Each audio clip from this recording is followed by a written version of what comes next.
Hey guys, welcome to my blog. आज हेर्नु सक्छ दुईवटा हाँस बसिराखेको छ गाइस।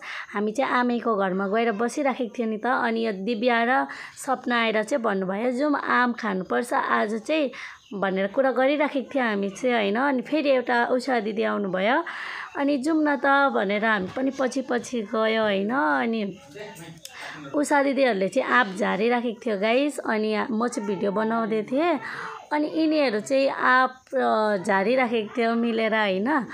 तर मलाई त धेरै मन पर्दैन है गाइस आँप हो।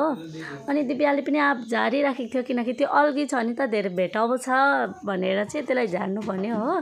त्यसपछि नै आँप झारेर मुस्कान चाहिँ यसरी थाप्नु खोजिराखेको थियो कि पुरा केच गर्न सक्छु जस्तै नै यति माथिदेखि आँप गिरेको कसले केच गर्न सक्छ हैन। अनि आँप देखाइराखेको थियो मैले पनि 3टा आँप पक्रेर ए भनेर देखाइराखेको थिएँ। तर उषा दिदीले चाहिँ धमाधम आँप काट्ने छिल्ने दे न भन्यो भने दिएँ मैले।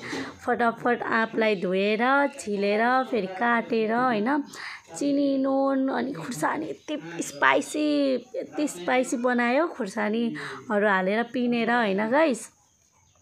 अनि आँप साधेर चाहिँ हामी खाँदैछौँ। र यो भिडियो मन पर्यो भने please like comment and share yeah subscribe गरिदिनु होला र यसरी नै सपोर्ट गर्दै गर्नुहोस् गाइस। र